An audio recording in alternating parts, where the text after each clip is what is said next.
From the historic Cosmic Potato Studios, welcome to That Star Trek Podcast.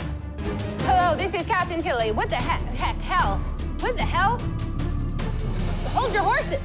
This is your place for detailed analysis and speculation of all things Trek. Lord knows what's waiting for us down there. I want to know who I'm facing it with. Sound off.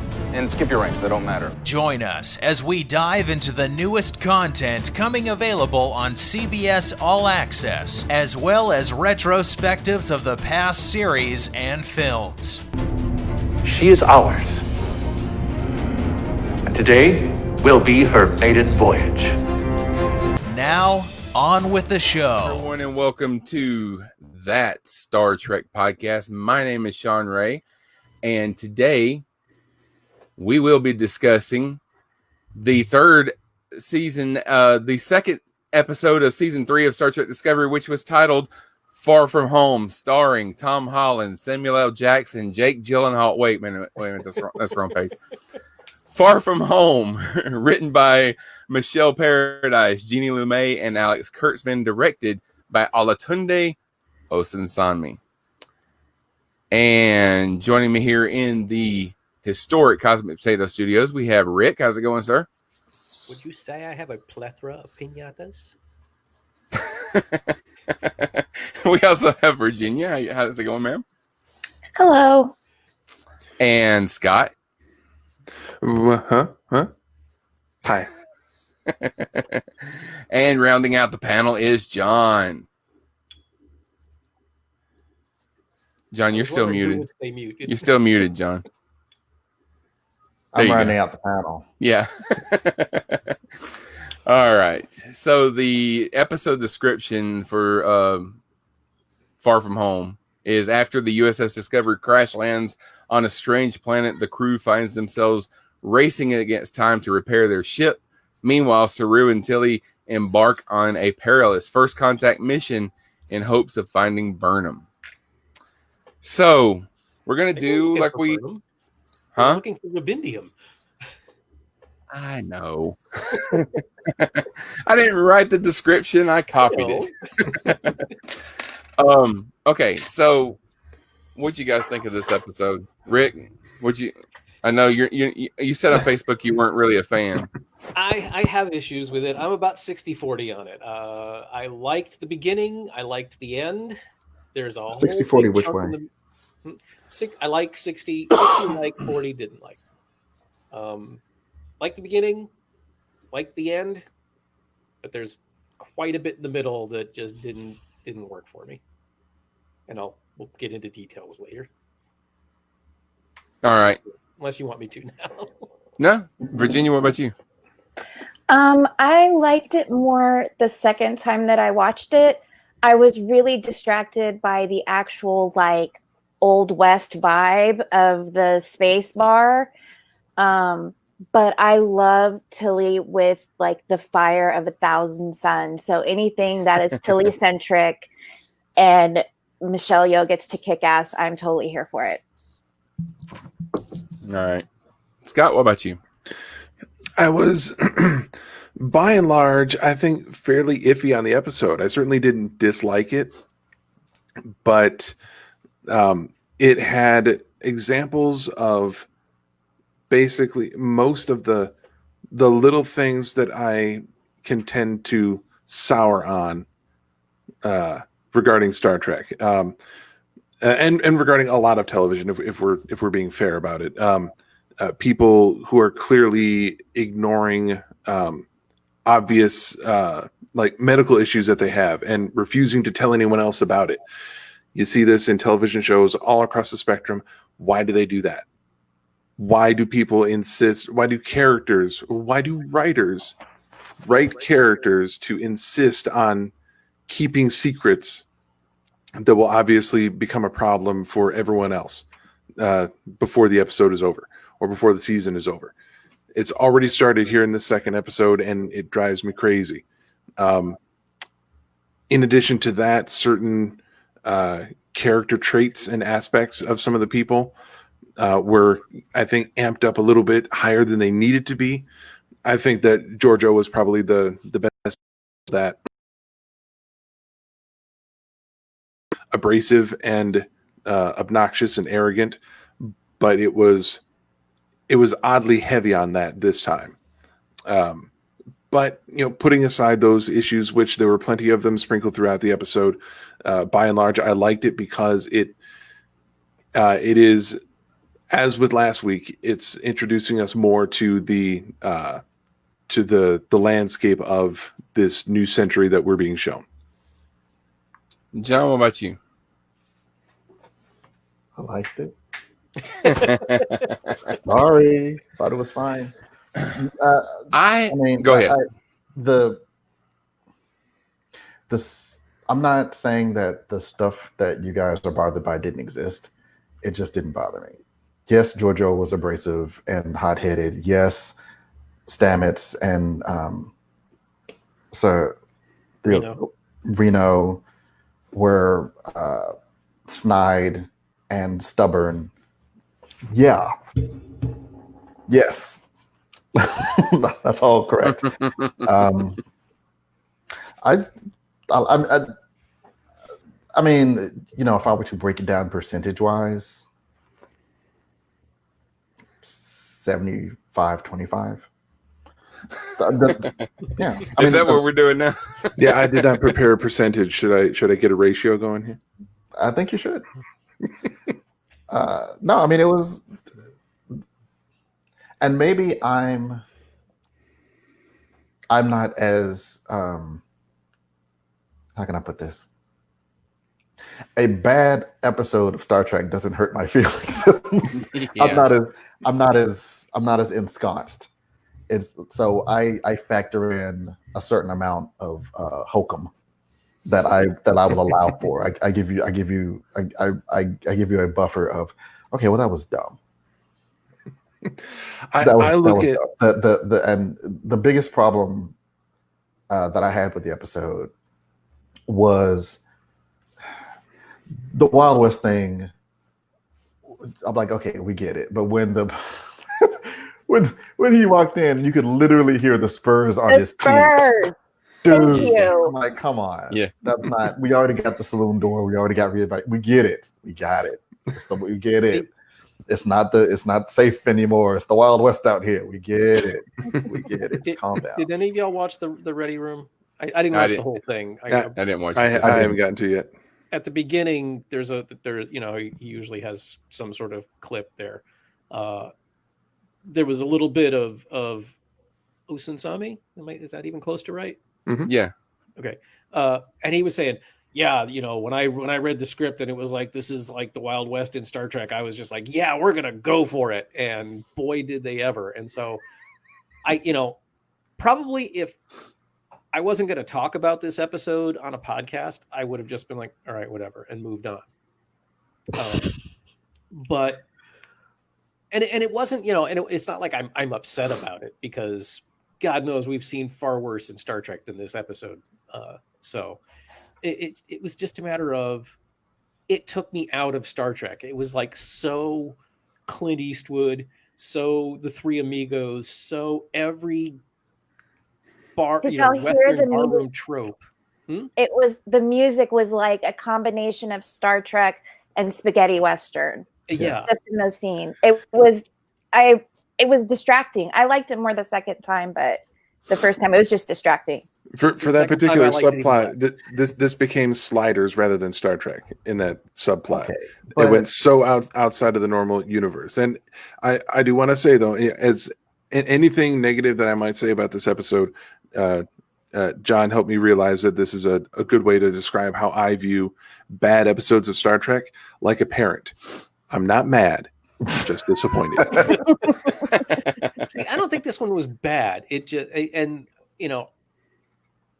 when I think back, as you were talking, John, I was thinking back on like other times when Star Trek would genre bend, for lack of a better word. Like the old TOS did that all the time. Yeah, and I didn't like A Piece of the Action. I still don't. I didn't like all of the Bashir Bond bullshit. Yeah, Neek says Roddenberry conceived Star Trek as a wagon train to the stars, but it they was hit never, it pretty hard. Like it was with a sledgehammer. They were hitting that. the pork boots and the spurs and the barroom doors. Yeah, but Like just put Fistful of Data up there and be done with it. I know. Yeah. I was thinking the same thing. I was like, this episode really wanted to be a fistful of Datas. I wanted to see just like a wanted poster with Data's face on it in the background. Hi, Stacy. Hi, Brandon. I think the thing that I was disappointed in, I did not dislike this episode, but okay, so a bad episode of Star Trek is better than a good episode of, Gilligan's Island or something like that. But I'll allow it. what I didn't like was the fact that Star Trek is a show that takes place in the future, and now we've moved 1,000 years into their future, and everything still kind of looks like stuff that they've seen before. I mean, we've gone into that sort of setting a million times in Star Trek before. I wanted to see something brand new. I don't want to see aliens that almost look human and very humanoid aliens. I guess I don't know if they're human or what, Well, But, you only have so much makeup budget, though. Well, I was gonna say, there's budgetary concerns. They could animate some 3D insectoid beings, That's true. but And on top of that, the 7th season episode of TNG, The Chase, explained to us why basically every alien race in the galaxy yeah. I know. looks like people with stuff on them. And this actually brings up a point that sorry, I don't know. What is that? What was the explanation? I'm not talking about the fact that they're humanoid. I'm just talking about these aliens almost looked human. I mean, there wasn't very much to their facial features that was different than just a human that's just got some Virginia, features. You want to answer John's question? John had a question about the chase. It's an episode where there's an archaeological artifact that one of Picard's old professors is trying to figure out, unbeknownst to Picard. Like the Romulans and the Cardassians and the Klingons are all trying to find the same artifact. Shenanigans ensue, and when they finally get all of the pieces for the artifact, it's revealed the founders, right? Or it's founders. It wasn't the founders. It's odd because it was the founder. But it was it was the same actress. It was the actress who played the leader of the founders, also played this one example of a progenitor race, basically the original humanoid race in the galaxy, who spread their DNA throughout the entire galaxy and seeded countless worlds with their DNA, so they would, in essence, live on forever.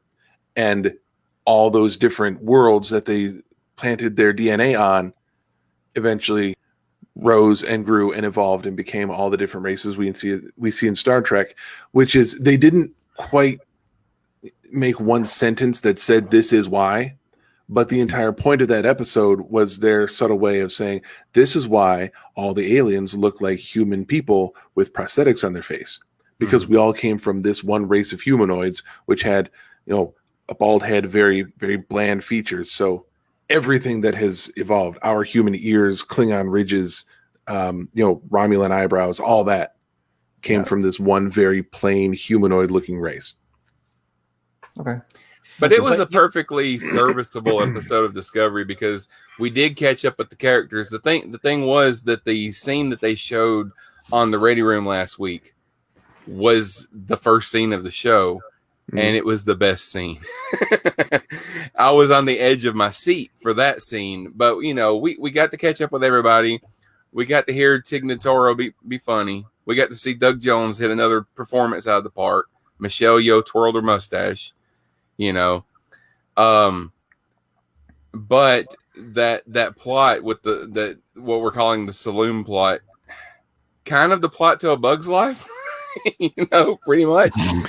It was a little. Well, actually, no. It became the Three Amigos once Giorgio came in. Yeah. And what's that? The guy that what's his name? Zara, played by Jake Weber, which I haven't seen. Yeah, well, he used to be. He played the husband to on the show Medium that had, what was her name? One of the Patricia Arquette. Yeah, Patricia Arquette. I knew it was one of the Arquette girls. He played her husband for that entire series, and he was also in the 2004 remake of Dawn of the Dead, which is funny because he's kind of playing Space Negan. Negan from The Walking Dead. I told Shane he looks like some weird cross of like Al Pacino and Ian McShane in Deadwood or something. Actually, he's the actor that I always think at first is Tim Roth, and then I see that he's not Tim Roth, and I don't remember who he is. Yeah. He's almost So Tim it's Roth. not Tim Roth in your name. It's almost Tim Roth. Well, it just I was getting a have the dash of charisma. Dwight Yoakam with this guy, but I'm pretty sure it was the hair. He didn't have the charisma to pull off the part. I was never afraid of him. No. And, he didn't seem smart. He didn't seem clever. He was just a bully, which granted, I think that's, and Yeah. I think that was the worst point. part of Yeah. I think that was the point. He have was to deal with the this smartest. asshole. He was the smartest thug. He didn't. You're right. He didn't seem. He wasn't Machiavellian. He was the smartest thug. He was the which I was fine with. And if this is going to be, it's pretty clear we'll be seeing him again. I didn't look at IMDb because I don't, IMDb can give spoilers just by showing a cast list for future episodes. So I don't look at it anymore for shows I care about. But, if this is going to be our arch enemy for this season, I won't be thrilled. I think he'll be back, but I don't know that he'll be like back every episode and he's the bad guy for the season. I don't know that he'll necessarily be back, but I didn't get that feeling. I don't think he's the big bad. I'll see him again. I guarantee it. I did not get the feeling he was coming back. I got the feeling he was coming back just because they made such a big deal about Giorgio wanting to kill him and Saru not letting her. And maybe Saru will regret that later. I don't know. Oh, and then she said, if you're ever feeling punitive about this colony, then I'll rip your throat out. So maybe that's a little. I took that as more of. If you want to view it in terms of the season arc, I guess I viewed this episode. One of the main things, if not the main thing it did, was establish Saru as a good captain. Yes. He like all the decisions that he made, even if people questioned them or raised an eyebrow to them, he explained to the person, the audience, why he made those decisions. So, oh, that was actually really smart. Oh, that makes sense. Oh, that makes sense. That was good. That was it. That was it. So it was. It was to me. That was okay. If there's anybody who's going to try to, usurp his leadership, it's going to be her, and he effectively shut her down. Talked her down, stood up to her, and established, if you're going to be on my ship, you follow my rules. Period. And he set his tone of being merciful, yet strong, thinking the situation through. Sticking to his ideals and not being unnecessarily violent, even when he could have, in self-defense, killed that guy, but he just, spined the guy's arms. Yeah, diplomatic, but ready for a fight. Yeah. Right. Giorgio wants to kill him. Saru says no. They let the guy go. And like the trance worm in the previous episode, I don't think the guy is coming back. He was there to serve. Okay, well, hold on. I can't say that. I don't say Saru rocks. We will. The bad guy comes in so we can see the way that our lead character is adjusting to this new world. So Book and the trance worm were Michael's vehicle towards adjusting. This bad guy was Saru's vehicle towards adjusting to the new time frame, and I don't expect we'll see either of them again. Or Book. No, the trance worm and the bad guy. I don't think we're going to see either of them again. I will happily take wagers. Brandon's got a question here. He says, at some point, I'd like for you guys to complain about the tech. Discovery is 900 years old, but is barely different. If someone showed up from the year 1120 today, they would be completely lost, and they are treating it more like 100-year difference. I said last week that even though they're 930 years in the future, it seems like advancements in technology stopped a couple of hundred years before, I guess about the time of the burn. That was So my the tech interpretation. is not quite as advanced as you would think it would be 1,000 years later, because there hasn't really been any advancements after a certain point. And the ones that there are just kind of advancements on stuff that they already have. They don't have like new stuff. It's just advanced versions of what they already had, like personal transporters instead of regular transporters. Rick and Scott both have their hands up. I suspect I have the same thing to say, so I'm going to let Rick This go. is something I was trying to say earlier, and we just kind of kept getting knocked off of it. This is something that I have heard Star Trek producers and writers and show creators talk about quite a bit, is when everyone complains about why they keep doing prequels and why we don't see what's going on post Nemesis. A lot of the talk from the people that were whose job it is to create the shows is they're like, by the end of Nemesis, the tech is, this far away from godlike. Mm-hmm. What do you do with it going forward? If you go forward too far, you get to a point where the machinery becomes so advanced that there's, creating conflict becomes almost impossible because the tech can do anything and everything. Yeah. And this writer's room is no different.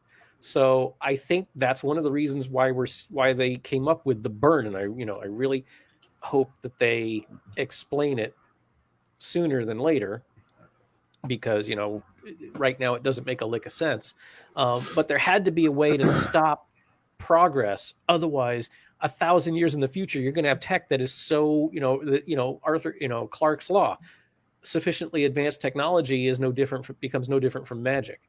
And then it's just going to be, well, we have a problem. Well, flip this switch and the problem goes away. So I think that's part of the thing, Brandon, is that they're showing that something went wrong. And rather than R&D just carrying forward to the point where everyone, can move across the universe by thought alone, something brought everything to a screeching halt. I guess it's going to be the burn, although the burn was only like 100 years prior to where we are now in the show. Book was estimating 120, but he wasn't really sure. Still, 120 years on, out of 930. Yeah. But they have the programmable matter and personal transporters and stuff. So at the same time, we look at the technology that we were presented with in Enterprise. We look at the technology that was there in TOS, and then let's jump ahead to technology in Nemesis or Picard. The advancements from the beginning of the Federation to the era of Picard, if it's moving that fast, then even if out of this 930-year time jump, if technology stopped only 150 years prior, that's still centuries worth of more advancement. So I would say yes and no. On the one hand, I'm not gonna expect the writers to cook up technological advancements as they would appear in that timeline after another 700 years, because that's impossible. It is magic, and you can't create conflict. You can't tell a story because there's nothing that the technology can't do. But at the same time, I absolutely see where Brandon's coming from, because you would not expect, even if technology stopped progressing with the burn, people who are there post-burn and have access to the technology that was created up until that point, they would look at something from Discovery and say, I don't even know what this is. What does this do? Why is this made of metal? This is ridiculous. Why are you bringing me a rock? Well, there's Star Trek precedent for that. Here's how I fit this. Go ahead, John. If I may. And I believe someone to this someone said this to something to this effect. It's not just that technology stopped. It's that everything you built your technology on stopped working. That's like if every microchip stopped everywhere. It's not that it just stopped and we can make more. It's that every piece of technology built on that initial thing is useless now. So it's not just stopping at 150. It's taking them back 500 or 600. Even in fact before TOS, because they were running on dilithium. Whatever anything based on dilithium doesn't work, right? That means engines. That means engines, and that's it. Somebody said, and I think it was Tilly. They said Tilly said no, you can't fly without dilithium, is what Tilly said. Somebody, and it was in this episode or that last episode. This doesn't work. That doesn't work. This doesn't work. That doesn't work. And honestly, it might have been one of you people, and not from the actual show. But I'm taking it as fact. I'm taking it as that to me, that headcanon works. It's not just that it stopped. It's that the basis of your tech stopped. Well, and you also had like incredible loss of life if every starship that had dilithium, exploded. Yeah. Then you're losing scientists, doctors, engineers, whatever. So just that knowledge. That's solid. And the guy did say, this isn't easy. Basically, you should be able to fix this with a screwdriver. Basically, why don't you have a screwdriver? So this super advanced tech is super commonplace for them. So it's not like nothing happened. Yeah, and Nick's point out, the guy in the saloon did comment on Tilly's tech being old fashioned. That's true. Yeah, we've only seen 2 places. We don't know what the most advanced tech anywhere is. We know what these 2 podunk towns have. But one thing that did stand out to me is the fact that, so Tilly specifically says a couple of times in this episode that you can't fly without dilithium. And then she says, I don't read a dilithium signature anywhere. And then Michael shows up flying in a ship. So obviously somebody's figured out how to fly without dilithium. Well, she's still dilithium. Yeah. They have dilithium. Well, Tilly said she didn't have any. She couldn't read a dilithium signature. On the planet, yeah. In the just settlement. On the planet? In the settlement, yeah. In the settlement, yeah. And they have a ship, but they don't have any dilithium. What's up with that? And at the same time, previous episode, Book did give a few different alternative methods of getting around rather than dilithium. He did cite quantum slipstream. He cited trilithium. But then he immediately, and I think there might have been one more, but with each one, he immediately said why it wouldn't work in that situation or why he couldn't use it right then, thus leaving the only option, dilithium. So he would have to go to the mercantile? Mercantile, yeah. Yeah, the mercantile. I think this is what I have been biting my tongue about, and I'm still withholding judgment on it because, I know I'm the Trek tech wonk. Right now, they seem to be treating dilithium as fuel, and it's not, never has been, but of course we're also 1,000 years in the future, so that may have changed.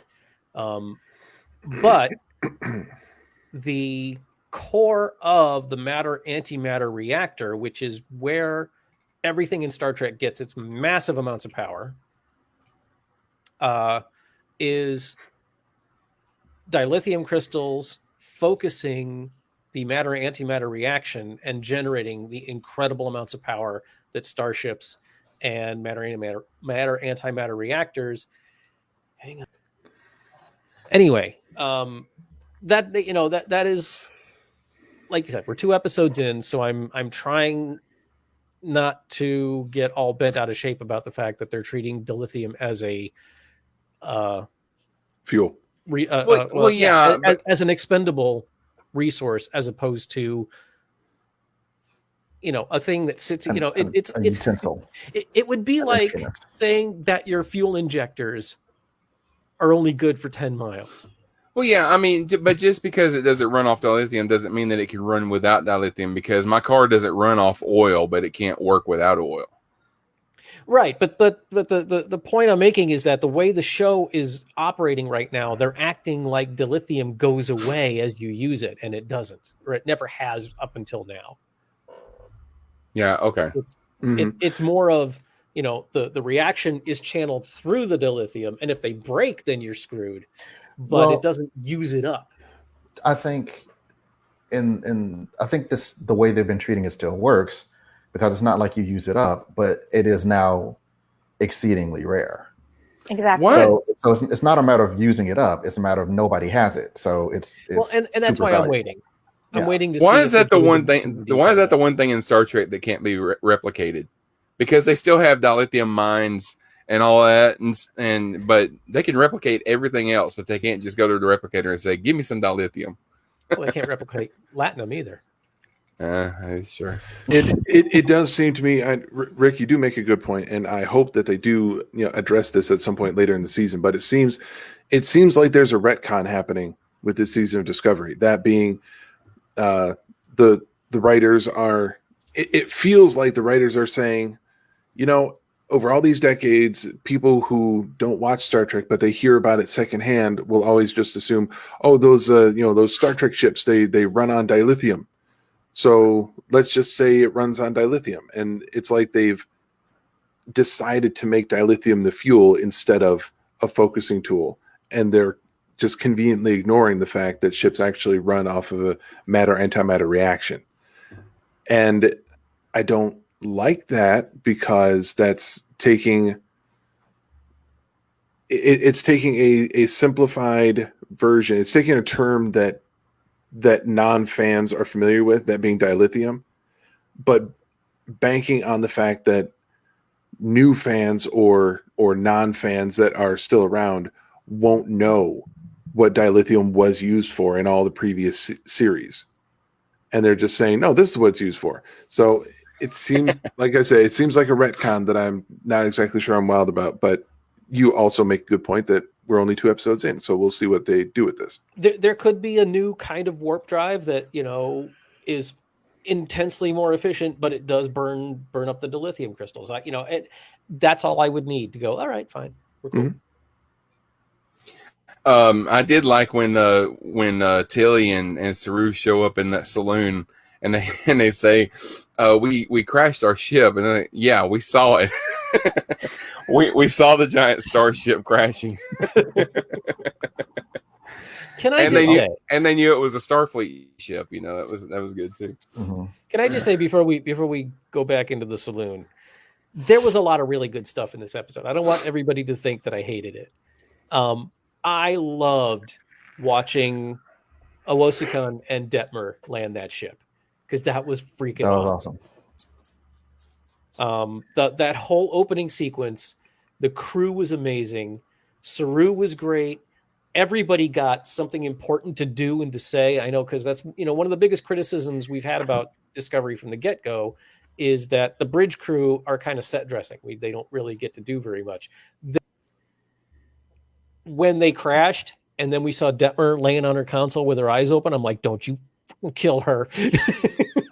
I had that exact I thought Awosakan was dead. Like, just the way she was laying there with her eyes open. I'm like, oh God, they just killed her. I thought it was weird that it was just the 2 women on the bridge who were passed out with their eyes open, and everyone else was asleep. No, it was just her, I think. It was just Detmer who had her eyes open. Nope, Owo had her eyes open as well. Mm-hmm. She did. Both of them at their consoles with their eyes wide open. Owo. All right. Yeah, Detmer was the first shot. She was sideways with both eyes wide open. Yeah. Well, we got a shot kind of from behind with Awosakan, but her eyes were open as well. Everyone else, eyes were shut. I have seen a person get knocked completely out and still have their eyes open. I mean, it does happen. I do want to ask what you guys. Go ahead, Virginia. You were going to say something. I was just going to say, because I was pretty harsh last week about how there were like so few female characters. I just wanted to say this week there were like a jillion, and I had forgotten there were so many female characters on the Discovery crew, and I was just so happy the whole time. Thank you very much. Okay, I'm done now. I want to ask you guys what you think is going on with Detmer. PTSD. Well, I wondered Neek, if she had hearing problems, but they would have caught that in sick bay, I would think. I mean, there's a couple of things like Neek is watching. She had the theory that maybe it was control doing I will something be to her. pissed off if that's. I kind of had a theory that maybe her implant, because now she's out of her time, she's out of where she came from. Does it work like a cell phone that needs to ping a tower, and now the tower is not there, or something like that, and it's making her kind of act weird? I don't know. I don't like the possibility of control getting a foothold in her tech and building from there, but they did lay out enough clues to make it seem like it was possible. In the previously on, they focused on the fight between Giorgio and Leland. They focused on him hitting the deck and his nanotech sloughing off his face. Yeah, and I did very much like what's vibrating when exactly. Yeah. Yep, I thought the same thing. So that could have had something to do with it. They focused on the incredibly irresponsible move on Giorgio's part of opening up the chamber to crush Leland's body, to crush his entire body, but apparently to crush his entire body to make sure he was dead, not realizing that the body of Leland wasn't the problem. It was the excuse me, it was the nanotechnology, which you can't crush with your boot.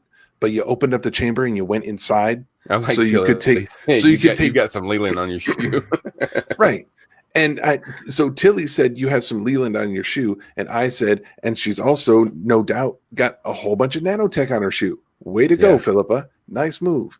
Right. So they laid the pieces out so they could easily have control come back and continue to be a threat now in the far future, where the sphere data still exists and now control still exists. And now this new millennium is in jeopardy, just like the 23rd century was. I don't like the idea, but it's entirely possible. I'll be so disappointed if they go that way. All right. Hey, Boz. Boz. Hey, Boz. Hola. One, I agree with you, Scott. I do not want it to be control, mainly because that was the focus last season. And I don't want them to do, like, that would be boring to me. Like, they just beat him. They spent the whole season beating him. Stop. That's done. That story is done. Do another story. Two, I love that both of them said, brace, brace, brace, which you would think would happen more. I don't think I've ever seen that on a Star Trek show where two people are shouting the same thing that normally more than one person would be shouting. Mm-hmm. It made perfect sense, and I loved it. Three, Detmer, my thinking is just like the subcurrent of this episode was, just because you have a disability doesn't mean you're useless. Just because there's an injury that maybe you can't see or other people don't know about or whatever doesn't mean that you're, can't contribute and can't be a worthwhile member. Just like it shined a light on physical impairment. I think where they're going is PTSD. I think where they're going is some sort of emotional trauma, because she got checked out by the doc. Doc says she's fine, but clearly she's not fine. So this is the second ship that was almost shot out from under her. I think there's a good field. She did not start the series with an implant, if I recall. So she's been through some stuff. All that very true. And if it turns out to be something like PTSD, then I'm 100% behind that, because it's something that should get more attention in these shows, and they should make it important. With Picard, they made it important in TNG, and they continue to make it important in his own series. The PTSD that he had from the Borg, whereas on the other side of that coin, Geordi should have been messed up for a long time after the Romulans kidnapped him and conditioned him. But even at the end of the episode, Deanna says, "It's going to take a long time, Geordi, but we'll get through this." And apparently a long time is about 5 days because we never heard about it again. Yeah.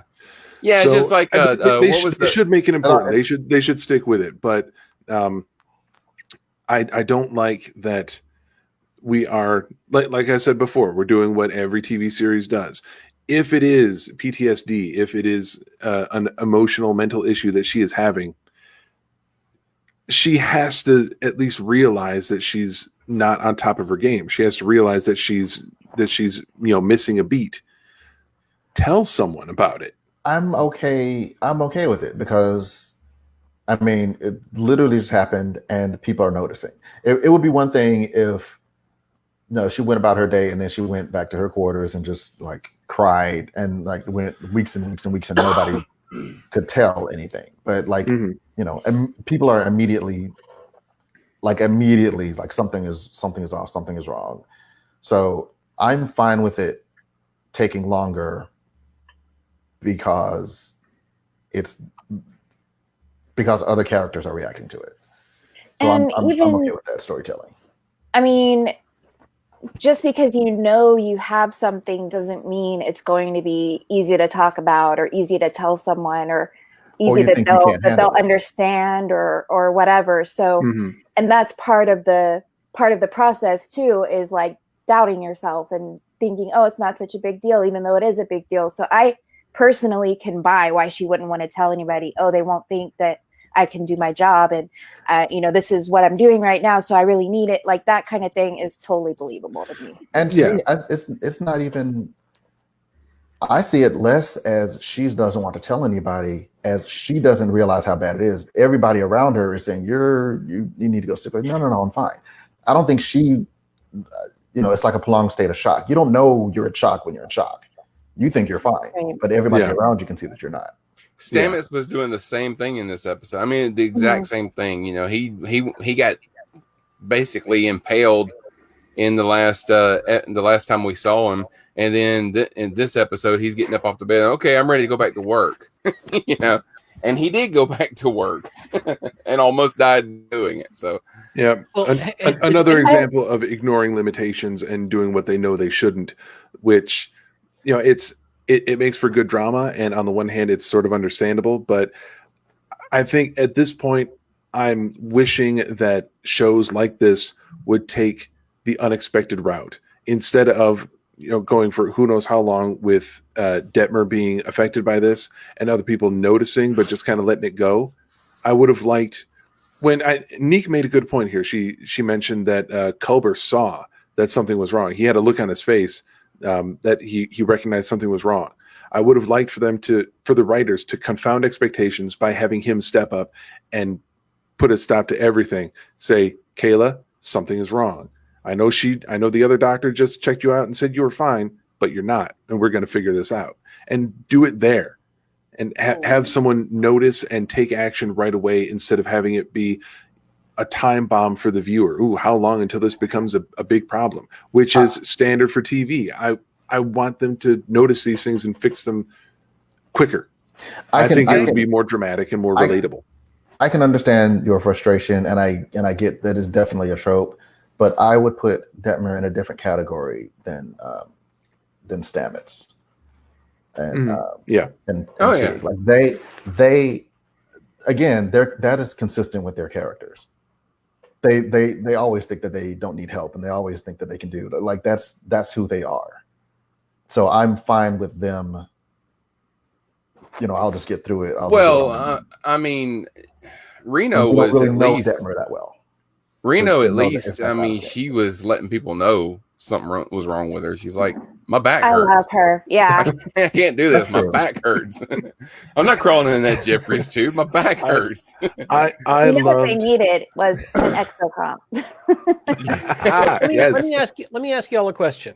Is there anyone on this call who has never had a serious injury and didn't obey their doctor's orders and did more than they should have when they were damaged? I do it all the goddamn time. Yeah. You got to do what you got to do. I mean, you got to make the donuts. You got to make the donuts. Yeah. I don't think I've ever defied a doctor's orders to do that. I'm sure that, like, I paid the price for doing it. Plenty of time. There have been times where I've put out my back, where my sciatica has been in a bad place, and I have undertaken tasks, like for example at work, that I probably should not have done in that particular physical state. The difference between that and what's happening on the show is I would not overreach to the point where I'm putting others in danger. But Stamets would. That's my thing. He's not acting out of character. He's acting totally within his character. Stamets an asshole. That's his... I think it would have been within Jet's character to kick him in the knee and knock him over before letting him get up into that Jeffries tube. But she just went ahead and let him do it anyway. She would have been so ornery that she would have annoyed him into calling someone else in to help. I think she tried that. I think she was like, okay, don't do this. Well, no, I'm going to do it. I really don't think you should do this. No, I'm going to do it. Fine. That's totally her. That's totally her. I think. Now, I just want to address something. Sharonda says that she doesn't think Detmer's going to make it to next season. I will be very mad if that is true. Because I put that up a minute ago because she said that she's not in the promotional picture with the tattered flag and everything. Is the rest of the bridge crew? I don't have it up. I haven't looked at it that closely. I know the various characters are. I didn't watch it for exactly that reason. Actually, I don't want any spoilers like that. And Boz says that the only thing we need to be talking about is Georgiou's hair flicking back as she stood up after being thrown into the bar. Can we talk about Tilly's red hair against the black rocks, which looked amazing, by the way? Yeah. Yes. Did anybody else tear up? Did anybody else tear up when Saru said that she is an excellent first impression?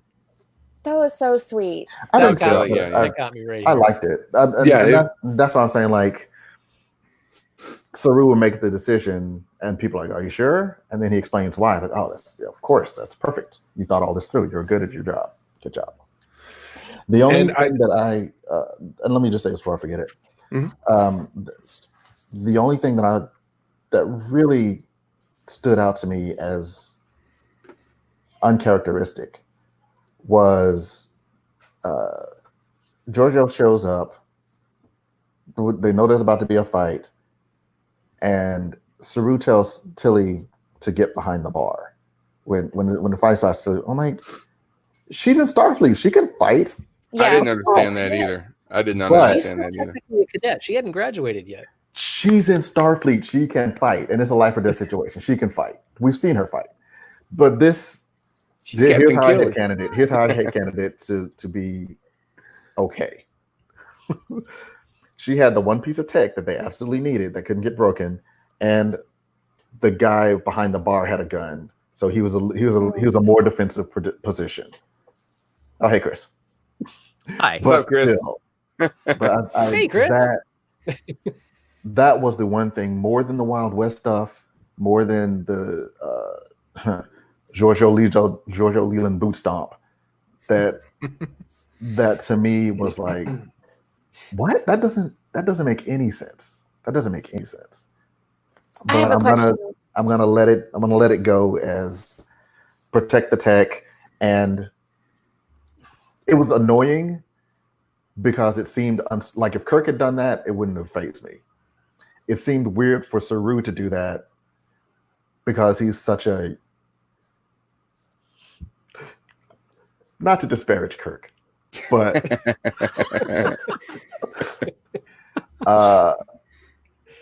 you know what I'm saying. I'm not even gonna go there. But for anyone that's curious, I did take a look at the season 3 pick with the tattered flag. There is no Kayla, but there is also no Owosakun. There's no Bryce. There's no support bridge crew.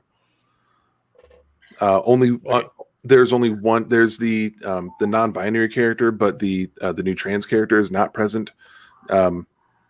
And like for example, their new acting communications chief for the Federation in 3188 also not present. So I don't know where they draw the line between lead characters and support characters, but we have 4 recognizable faces on the bridge crew. None of them are on that poster. Yeah. Okay. Going back to the Wild West Saloon for just a second. Sorry, y'all.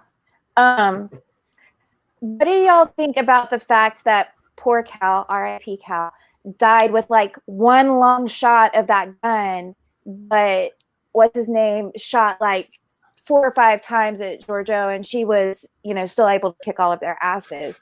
Was it like she was? That It's I had a called- little. It's called plot armor. Yeah. Well, This was a line that was too far for me for the violence.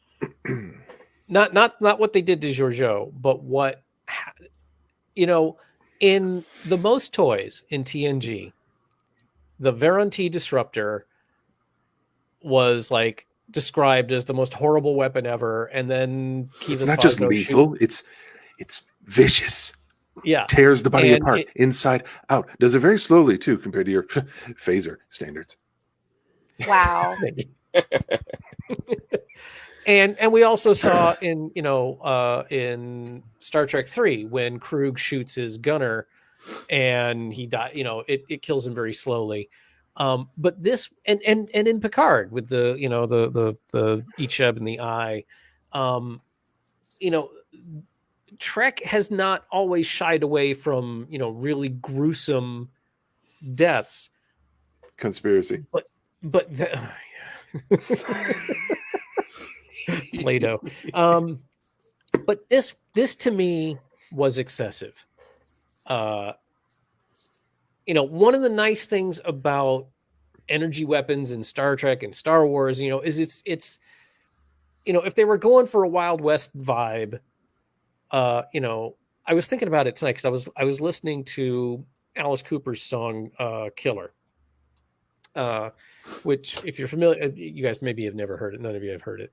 The song is about a Wild West gunman, and as I'm listening to the song and he's talking about shooting people and stuff, and I'm realizing that I never considered Wild West gunplay to be as horrible. People are dying. People are getting their bodies torn apart and dying. But to me, it's never been scary because it's always been and drop to the ground. So maybe this was trying to show that it's not always nice when someone gets shot with an energy weapon, but it was so slow and so excruciating and so agonizing that it was traumatic for me to watch that. And I actually, when I rewatched the episode this afternoon, I skipped that whole part. I didn't want to watch that again. And I was right there with you, Virginia, about, well, why is Giorgio being able to, take all of these shots, but, poor Cal. But then Zara says, I'm going to make this take a long time. Yeah, Space Negan was stretching it out. He kind of cranked it down a little bit so that it would. Yeah, I think it was one of two. Either it has to be a sustained blast in order to be fatal, whereas he was giving Giorgio a series of shorter ones, or he adjusted the setting. Phasers have different settings, so space pistols. There's no reason to believe that it only has one setting, which is ouchie kill. That was my presumption. What Nick just said, please. Chris, what did you? Well, wait a minute. What was somebody saying something? Were you going to say something? Yeah, would you put up what Nick just said? Because she just replied to something that I actually just talked myself into while I was going on about it. People dying should be traumatic, not glossed over like it's no big deal. And you're right. You're absolutely right. Yes. Yeah, you're right. Everything that you guys said. Yes, it should. The point was to show that it was traumatic. The point was to show that this was the Wild West. This isn't the clean, sterile killing of the Federation. I do think that he changed the setting on the gun, and I do think that Giorgio was like, was it what you call torture? I call foreplay. That was a great line. That's a great line, that tracks. That makes sense. Very mirror universe. Yeah. Chris, what'd you think of this episode since you're just joining us? well, I hope I don't repeat what's already been discussed since I'm so late. But in the main, I liked it. I liked it a lot. I loved the effects. Yeah, we already said that, Chris. Yeah, I figured. Great crash Did team. you pick up the Wild West theme? Was there a Wild West theme? It was subtle. It was subtle, but watch it a couple of times. Huh? Yeah, I'm gonna have to go back and see if I really noticed it this time. Yeah, I mean, it was bonk monk on the head. Not to steal from Mission Log, but for all that, I enjoyed the character beats that they were able to come across with. I like the Stamets stuff and the Culber stuff and the Reno stuff and especially the Detmer stuff. And Tilly and Saru together are always good. So I enjoyed that. Rick, it didn't bring a tear to my eye, but I thought it was a wonderful moment when he said that you are a wonderful first impression, and that's why I brought you. I love that he stepped to Giorgio and was basically like, this is how we're going to do things. That's how he gets that fourth pip when they start handing out new badges. Yeah, and as a rule, you guys know I don't like Giorgio, and this episode did nothing to dissuade me of my dislike for her. I just think it's a terrible character. I don't know why they insist on having her in there to chew the scenery. I guess the producers just think she's got some kind of star power, and they want to keep her occupied until Section 31 gets off the ground. I don't know. She sticks out like a sore thumb in every scene she's in. She just doesn't fit.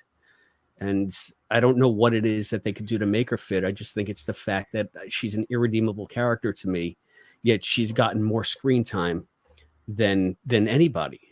Does it bother you more? Chris, we agree on something. Does it bother you more who the character is or that she doesn't fit? Or equally? I think it's equally. I think this, and I've said this before, I think it's Michelle Yeoh's performance. I just don't buy her chewing the scenery. So to me, whenever she's, strutting around with all that bravado, it comes across as so forced to me. So that's number one. So I don't like the performance, number one. And then number two, it's still just, it's the character. She should not be, I don't mind an inconvenient character, but the fact that she's getting equal, I don't know. I just think she's featured too heavily. And usually they give her some, quote, redeeming scene where, it's a good thing she was there. In this case, it was to mop up the bar with the rogue smuggler, or I guess he's a courier in this world. But it's just like, so are we supposed to come away feeling ambiguous? Is she supposed to be sort of like, are we uncomfortably glad that she was there, even though she's just an unrepentant murderer?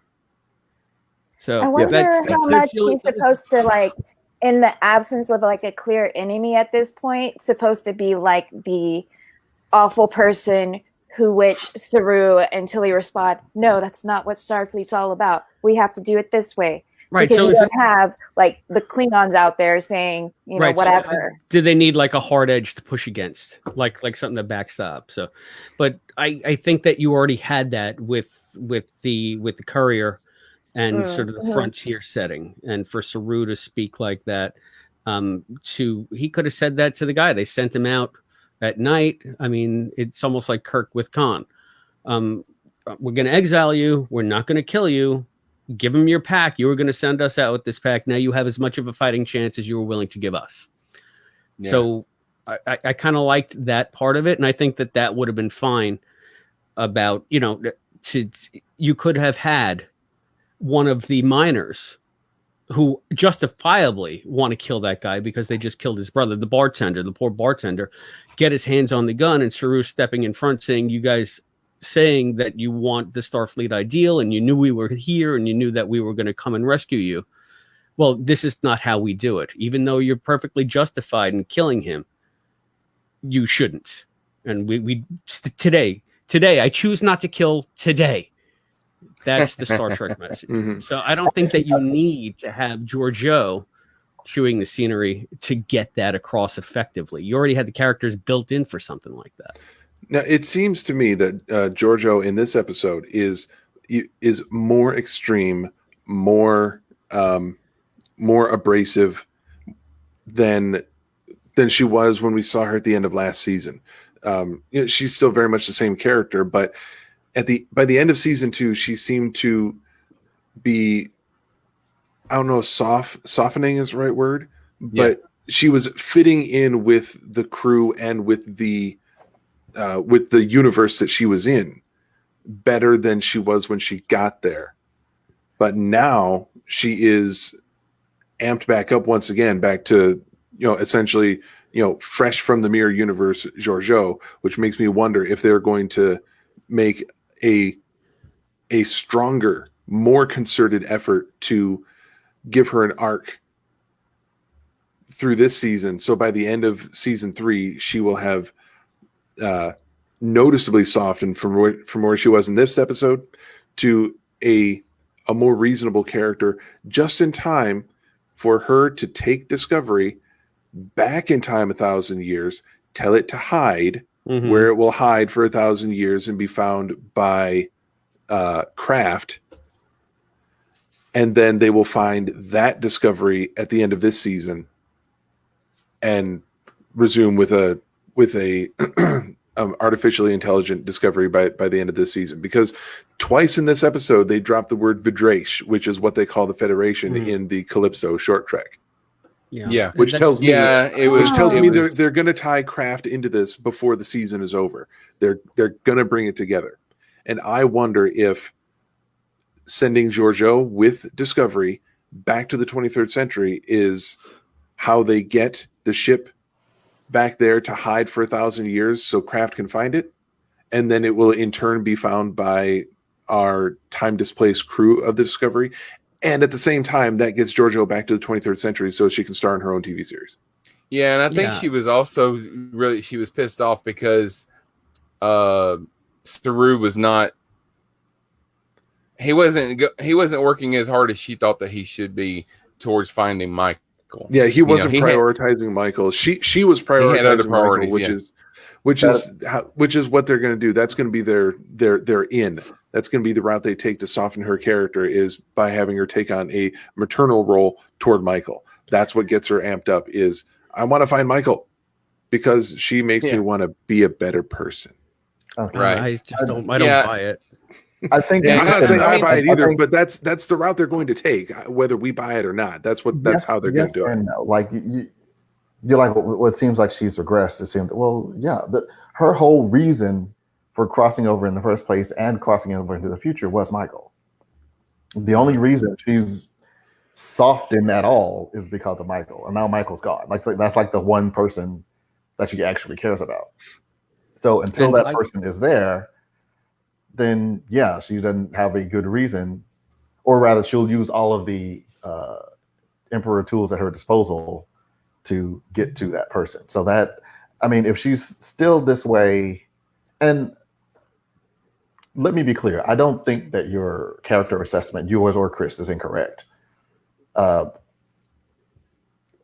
If she is still this, if there's no notable change once she's reunited with Michael,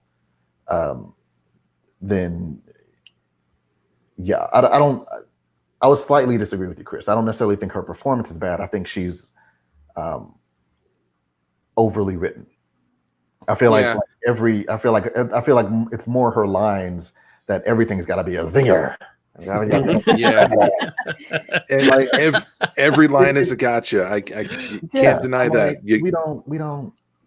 When you really somebody with power, you don't have to talk about how much power you have. What problems I have with Georgiou, I love Michelle Yeoh, and I think she does a good job with what she's given to do. There's so many things that they could do with her, because she's not only out of time, she's out of universe. She's the most out of place person in the entire group, because she's not in her universe, nor is she in her time. And they could work with that, but they were just they just needed her to be the muscle in this episode. But I have a question about her, because technically Sharonda made a comment. Okay, she says, go ahead. I mean, Georgiou is fierce. She is bad on purpose. We need someone willing to do whatever a Starfleet person will not. Sort of like Garrick in DS9 in the Pale Moonlight. I don't know that you could mention Georgiou and Garrick in the same breath. I'm sorry. That's just, I need to switch out. I see where Sharonda is coming from, and I agree with it to a point, but one thing that they are doing with Giorgio, they've been doing it throughout season 2, and they're starting to do it now as well, is they're missing a good lesson from that could be taken from Garrick, which is a little goes a long way. When you have one character who is so far removed from the rest, who acts so differently, who operates on such a different set of morals, there is such a thing as having them there too much. Garrick, I can't remember the episode count, but if to go back and look at the number of episodes that Garrick actually appeared in, it will blow your mind how few episodes he was in, because it feels like he was such an ever-present fixture. Especially in the later seasons, you feel like he was there all the time. He really wasn't. Not even close to half the episodes. What did he show up in? I want to say that his total episode count throughout the entire 7 seasons is like less than 25, I think. Really? Wow. But it feels like he was there so much because he's such a strong character. You don't need him to be so in everything. Giorgio is showing up all the time, and she wears on a person quickly when written a particular way. I have a question about her. So she is still technically masquerading as the prime Giorgio, even though we know it's not her, Michael knows it's not her, and Saru knows it's not her. Well, everyone on the ship knows. Yeah. So Okay. they know 37 that- episodes for Garrick. Yeah. Say it again, 37 Rick. episodes for 37. 37. Oh, too bad it's not 47. But why That was inordinately funny. why is Saru referring to her as commander? Because Prime Giorgio was a captain. She's a commander. I thought she was taken in. She was a part of Section 31, and commander was her rank in that. But captain was already her rank. Well, captain was Prime Giorgio's rank, and if she's masquerading as but they're not Giorgio, doing that To anymore. who? She's not masquerading. To who? They're not doing that anymore. Yeah, that was for everyone that wasn't on the Discovery. Yeah. Yep, that becomes the question. Is He's lost I Virginia. can't remember.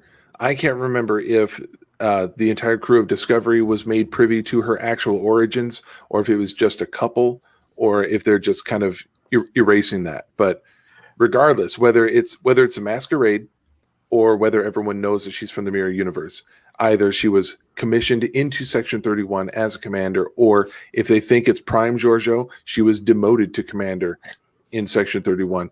Either way, it doesn't really matter because she ended up with the rank of commander regardless of how she got it. yeah, Plus, it there's no just it threw me off anymore, because so fuck Saru was Saru. You know, he addressed her. He said, "Commander," and I was like, "I thought Giorgio was a captain." Okay, but it doesn't matter. There are two things about this episode that bothered me because I liked them before and I didn't care for them in this episode. Oh, okay, I love Michelle Yeoh. I'm ambivalent to Empress Giorgio.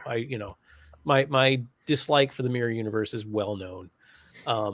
I would have been perfectly fine with her not being in this show or Section 31 or anything. That's all. That's neither here nor there. She's here. We've got to deal with her. I found the bickering, to quote Data, the pointless bickering between Giorgio and pretty much everybody, and Jet Reno and Stamets to be really freaking annoying in this episode. Now, I loved Reno last season. I know a lot of people didn't care for Reno. I love Tig Notaro. I love her stand up. I think she's an awesome person. I really enjoyed Reno's acerbic sarcasm and stuff, but it kind of went too far in this episode. And it was like, it really got to the point where I was so sick of her and Stamets bitching at each other that I couldn't take it anymore. And it, and it was the same in the show. The two of them. And it was the same with Saru and Giorgio. The only part of this episode that I liked with Giorgio was when she kicked ass in the, because I love watching Michelle Yeoh kick ass because she's just amazing. And then when Saru stared her down, you know, I enjoyed that too. But I really hope, and this is kind of echoing back to what I said about episode 1 of Lower Decks, I really hope that this level of arguing ends in this episode, or, you know, they really scale it back, because if this is what it's going to be going forward, I'm going to be really upset, because it just annoys. It's not that it was like, oh, this episode was bad because these people were bickering. It didn't seem out of character or anything, but it was just enough already. It was a lot. It was very extra. Yeah, but I think that they're getting to my a next point. episode, a unified crew with a unified mission hopefully will smooth things out starting next week. I think they're getting to a point, because they kind of showed at the end of last season that Reno and Stamets respect each other, and I think that they just enjoy bickering with one another. And they respect each other, and they get each other, because they reflect each other. But this wasn't like Spock McCoy. I think it was. I hate you, but I love you kind of stuff. It was meaner in this episode. It was. But Spock and McCoy are very different, where Reno and Stamets are very much the same. Yeah. Stamets didn't want to be told that he was being stupid, which he was, and Reno was in pain, and pain will make you be bitchy. Fuck yeah! But on the other hand, Stamets and Culber in this episode made my heart grow 3 sizes that day. It was just so yeah. There's also a lot of talk. They've mentioned in the last episode and in this episode that they didn't end up on Terra Elysium. Are we sure they're not on Terra Elysium? Because the planet could have, there could have been a change in the axis, because Reno says, I don't remember Terra Elysium being icy, you know, but maybe the planet's axis changed. Maybe there was maybe it got hit by an asteroid or something, and now it's icy. If I presume that it's not, because they asked, like, okay, so what planet is this? And he was like, yeah, it's never really had a name. So yes, you are correct. Either one of them could have been on Terra Elysium. I just think that they're not, because possible. Who lived, but wasn't Michael's mother returning to the same point in the future every time? Yeah, but her mission was failing every time too, and this is the first time that the mission was successful, so it could have changed something. But they also built their own Red Angel suit, so all bets are off. Yeah, she was in a different suit. They were not using. Yeah. Yeah. One of the things that I found interesting, you know, when Michael in last week's episode launched the time suit and then had it self-destruct, and you know, everybody's like, oh, okay, now they're stuck there. There's still another suit out there. It may not be in this time period, but there's still another suit. Yeah. Yeah. And they've got the spore data. It's not like they can't figure out how to make another one if they I think that the true location of the real Terra Elysium will play in later in the season.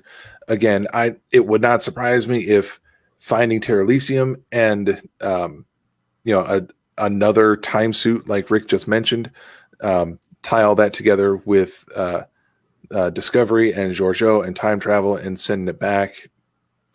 I wouldn't be surprised if all that comes together before the season's over. I've got some. What I would really like, though, sorry to cut you off, Sean, but just a joke that I remembered I was going to make, and I'm hoping that Rick can still hear us when I say that I would just love. I don't care what series it's in. I would love to see Mirror Universe Section 31, just so we can watch Rick's head turn inside out. Wouldn't Mirror Universe Section 31 just be Starfleet? Right. I kind of wondered what if, because Scott, you were theorizing about Discovery going back and then having to be hidden. What if Giorgio takes Discovery back, and the way that she hides it is by sending it to the Mirror Universe? Ooh. And then it's there for 1,000 years, and then when it comes, and then it's programmed to come back out 1,000 years later and pick everybody up or something. You know, that would be interesting.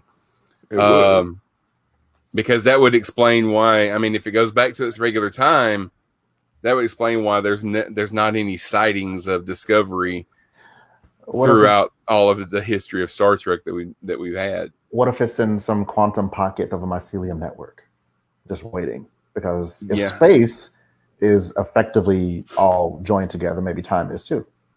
So waiting. To quote Douglas Adams, space is mind-bogglingly big. I don't think that you would have a hard time hiding a starship, even one the size of Discovery. Especially if you don't have any long-range sensors anywhere. So, or the thing is, though, the assumption that Scott made is the one that I think is they're going to use Discovery to send Giorgio back for her Section 31 show. She's going to put it in a parking orbit around some obscure planet. And maybe it's a planet that might be a moon of Talos 4. Maybe you're not allowed to go there. Who knows? That'd be clever. Right. And then, they're going to retrieve it at some point in the future. Or it hides inside a planet, which will in 1,000 years be known as Terralisium, which will then somehow disappear or vanish and reveal the ship, which is then found by Kraft, who visits it and then leaves, and then crew find it, and they're looking for Terralisium, and they find the ship instead. The Kinder Egg hypothesis. I like it. So actor Rachel Cheryl, the actress that plays Nan, this episode is the first time that she's listed in the opening credits. Oh, that's who that was. Yeah. Why are they listing her and not that? It's weird. The opening credits are weird because the names change all the time. Mm-hmm. There's a few that are there all the time, but Wilson then there's Cruz several. Last week, and I was afraid he wasn't on the show anymore. Yeah. Because Bryce, they had Anthony Rapp on there. Am I the only one here who doesn't just watch the opening? I mean, I listen to the music really more, but I don't like read the names. Am I the only one here who doesn't read the names? I don't tend to read the names. I noticed that the crystals went from green in the first 2 seasons to red in this season, more than I noticed the names. Yeah, no, I just noticed that the little robot from that animated Trek is on the opening credits now, and I'm wondering where it's gonna fit into this, but I don't know. Bryce says that one translator on the ship needs an entire rebuild. Later, Tilly determines that they don't have enough rubidium to actually make a new one. This references very old pieces of Trek tech. The translator was first mentioned in the TOS episode, A Piece of the Action, as being an essential part of all Starfleet equipment. Meanwhile, rubidium was an element used in Patterns of Force, which was to create transponders which Kirk and Spock had implanted in their arms. I actually thought of that. Are you reading this from Facebook? Sorry, I had to step. No, it came from IMDb. Oh, I thought you said Ryan said. No. Bryce is a character on the show. Right. I know you're not, Sean. I presume you're not, but I always think it always looks like moonshine when you drink it from the big. I'm like just pour it in a Mountain Dew tea glass of the South. Because I initially had an issue with that because I'm like, transtators are like everything has a translator in it in Starfleet, and then I realized, wait a minute, Discovery is before TOS. Yeah. So, it's kind of like, if you look at a cell phone from 1980, whatever, and today, it's, the cell phone was this big, and now, we all know what cell phones look like. So the fact that their translator was the size of a suitcase actually kind of tracks. So yeah. When I want to think old cell phones, I think of the cell phone that we saw Danny Glover using in the original Lethal Weapon. Or Mulder's cell phone in the first season of X-Files. Yeah, and the bag phone that you carry around like a purse. Murtaugh's phone in Lethal Weapon was bigger. It's literally bigger than my toaster. It's like the cell phone that Zach Morris used to have on Saved by the Bell that was like a giant brick with an antenna stick. Yeah. Okay, so one thing I want to call out really quickly before you move on, just for all my sound effects nerds out there, the biobed sound. Oh yeah. Mm-hmm. Hell yeah. I caught it. I noticed. That was great. I like this piece of trivia because I'm a big fan of the Star Trek novels, but they pull a regulation that is only ever mentioned in the novel Vulcan's Forge. The reason why Tilly says we're not wait a minute. We're not freaking right now by being held at phase. We're not freaking out right now. That's a misprint. By being held at phaser point by a bunch of strangers is because Starfleet Regulation 256.15. She says this regulation mandates that officers shall display behavior befitting an officer at all times. In the novel Vulcan's Forge, this exact regulation was said to read, officers shall show professional behavior at all times. This novel was written by Josepha Sherman and Susan Schwartz and published in 1997. So I thought that was pretty cool that they're pulling stuff from the novels now. Apparently, gravitational waves are a byproduct of time travel because Zahir, I can't remember Space Negan's the way he pronounced it. Yeah. He says he knows that they're time travelers because he sensed the gravitational waves. Gravitational waves are also what led Kirk and Spock to the Guardian of Forever. And yeah, he refers to Saru as Vidraish, which is the first time we've heard that since Calypso. Mm-hmm. I take issue with the Guardian of Forever thing. It was time ripples, but they may have said gravitational waves too. I'll have to check. Okay. Get back to me on that. I will. I will. All right. I have a quick programming note. We will not have an episode of that Star Trek podcast next week. What? The week after that, we'll do a double episode where we'll talk about episodes 3 and 4 in the same episode. Next weekend, we will. Just Rick wasn't invited. So way to blow it, Sean. Nice. I'm playing the radio and TV announcers. Thank you very much. I'll be there. Next weekend on Halloween night, you can join us on the Cosmic Potato Network group page for our Halloween party. We're going to be live streaming with a full crew of everybody that's here is going to be there. We're also going to have some additional friends. Shane's going to be there. Michael Nip, who you've heard on a couple episodes of Cosmic Potato, is going to be there, as well as Joe and Gary. They're both going to be there. And we're going to be reading the script from Night of the Living Dead. So join us for that. Halloween night, beginning at 10 Eastern, 9 Central. The chat room will be open. You'll be able to make comments in real time. And we're going to have a spooky time. So. Don't do that. It's spooky. and now we've learned. Now we know don't do that again. All right. Rick, let everybody know where they can find you. You can find me on Deck 7. I have a visual range of 70,000 nanometers. Or you can go to starbasedcommand.net and you can find all of my shows there. Or find me here on the Cosmic Potato Network. Or find me on Facebook. There's The Brig or Infinite Diversity are my 2 Facebook pages. They are private, but all you need to do is ask to join in, answer a few silly questions to prove you're not a robot, and we'll let you right in. John, what about you? You can find me on Cosmic Potato, the Super Fan Talk podcast, as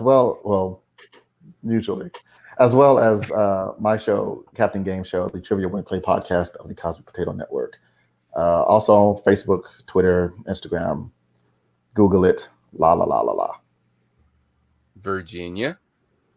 You can also find me here on the Cosmic Potato Network. I do a show with my partner Shane called Wait You've Never Seen, where we talk about movies and TV shows that one of us has never seen. And Chris, what are you guys 16? Huh? What? Chris? What? Huh? What? Bad joke. Did anybody get the joke? What? I didn't hear what I you didn't even said. hear what he said.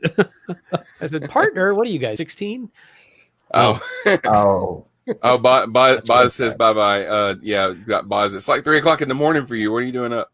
Love you, Buzz. Chris? Well, thank you for letting me join in at this late stage of the show. And I'm sorry, all I did was come on, bitch about Giorgio, and plug the Quantum Leap podcast at quantumleappodcast.com. All right, Scott. You can find me at my local bar installing a saloon door for no reason whatsoever. Outside of that, you can see me in various places right here on the Cosmic Potato Podcast Network, including the Super Fan Talk podcast, sometimes Captain Game Show, and on my very own podcast, The Prime Direction, with an incredibly unpredictable release schedule, but it still technically exists. Find us on Facebook at the Prime Direction Podcast Facebook page, on Twitter at Prime Direct Pod, or you can also look me up with my graphic artwork, which I do freelance by contract.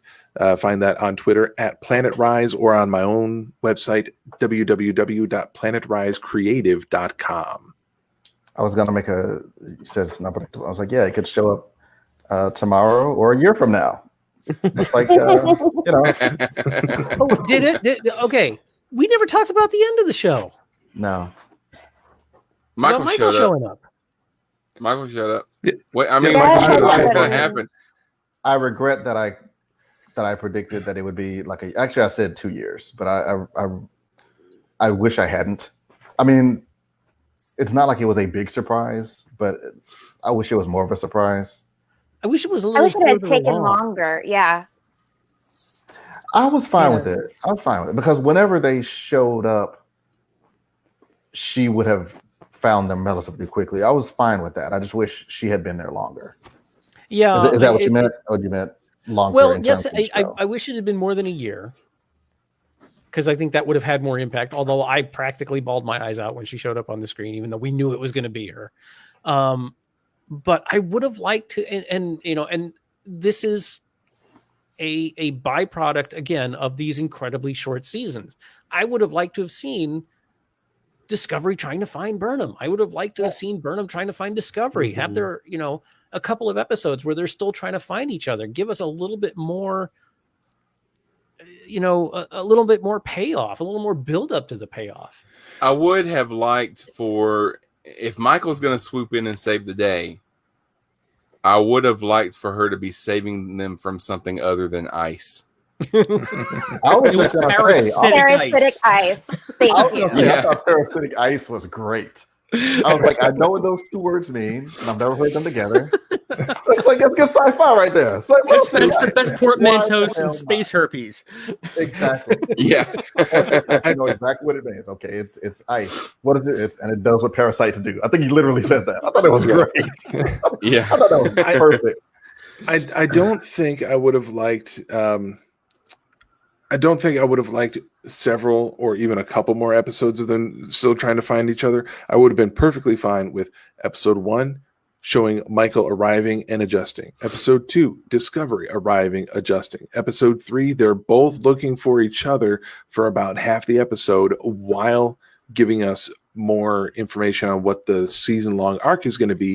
Yeah. Halfway through, they find each other, and we have the second half of that episode for them to, reconnect and compare notes and be all weepy that they finally found each other. But to have them find each other and then roll the credits, I felt cheated because you want to see that payoff. You want to see them finally get back into the same room. Look at it logically. The difference between what they did and what you want is half an episode. You're talking about like 20 minutes.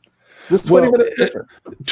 20 minutes of showtime, but that's a week of us. We see them laying eyes on each other, but then we don't get the payoff of the actual reunion until next week, but it stalls the momentum. This is, if they had built momentum up and then boom, the payoff of that reunion.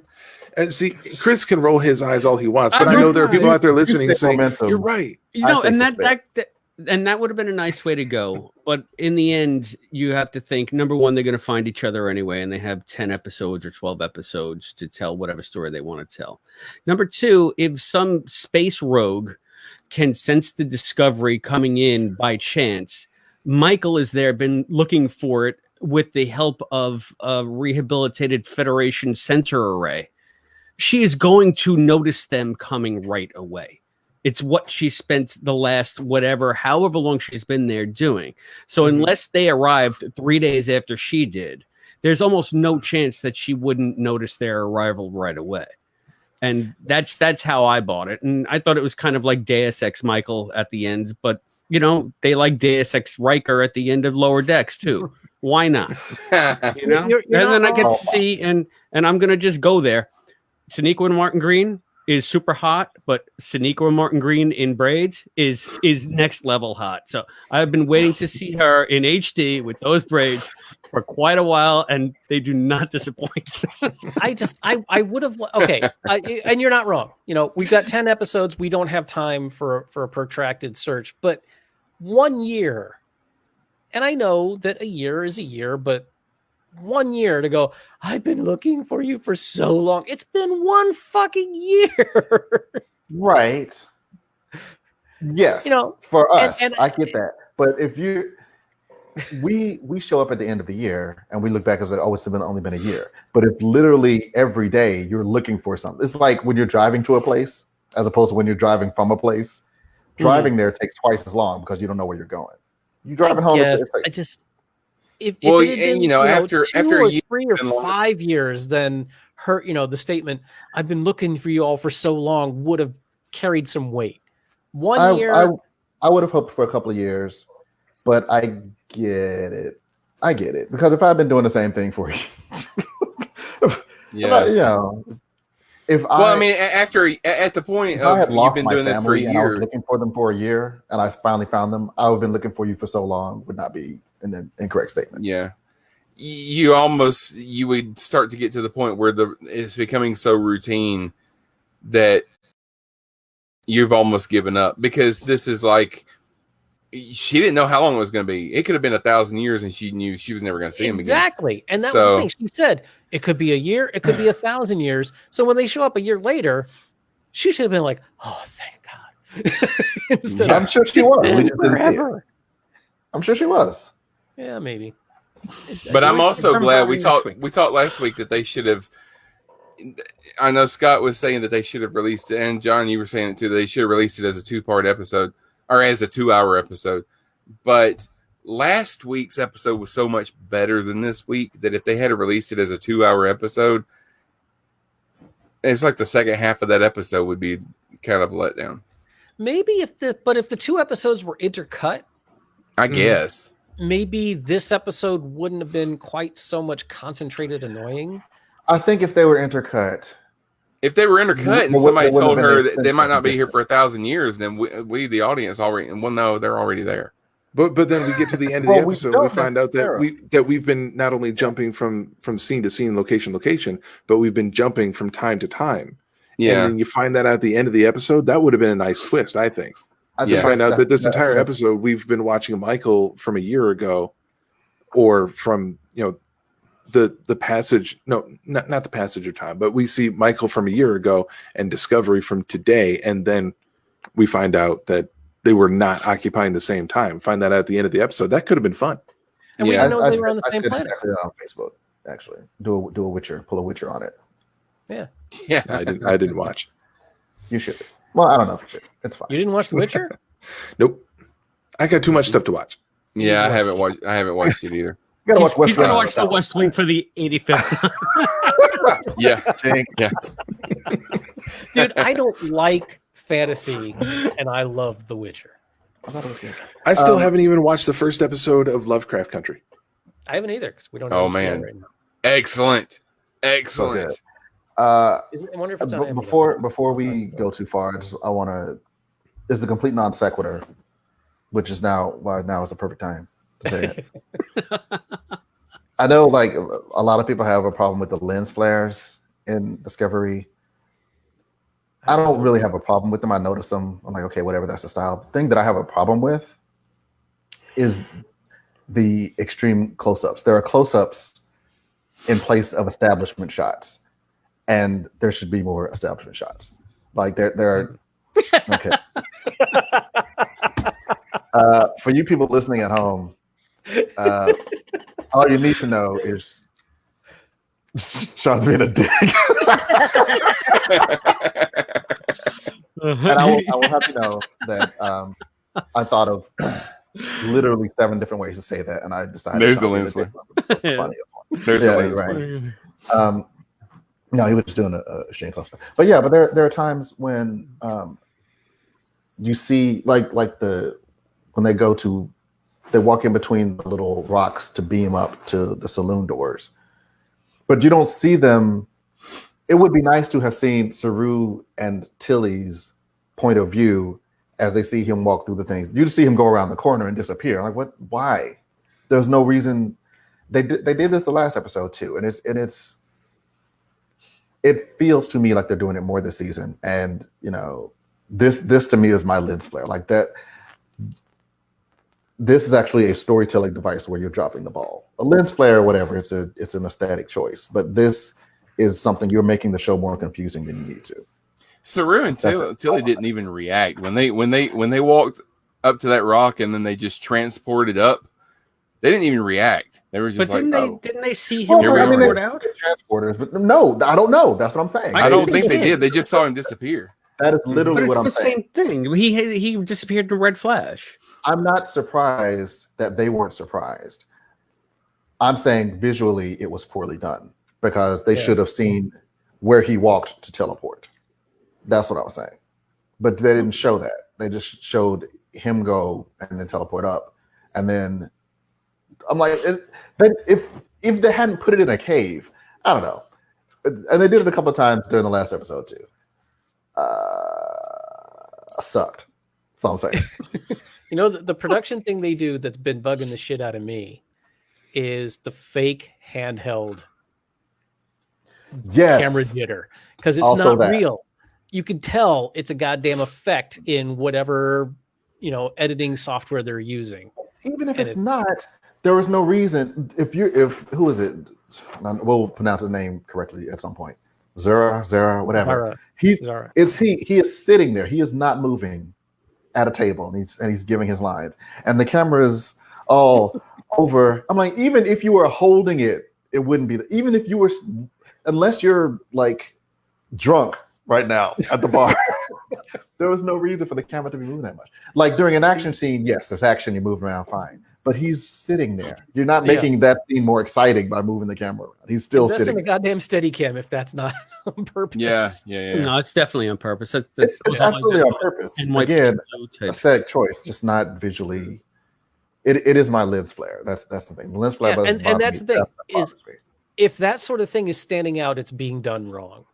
Yeah, and it doesn't always. But again, even if it's a scene where they're walking, and someone's walking next to them, yeah, sure, the camera will move if someo's holding it walking. But like you said, like when it's just like a two shot of Saru and Tilly, and the camera's all over the fucking place, and it's like, why? Yeah, I just had to get off my chest. All right, thank you for listening. Be sure to check us out in 2 weeks for that Star Trek podcast. Until then, remember, bureaucracy is where fun goes to die.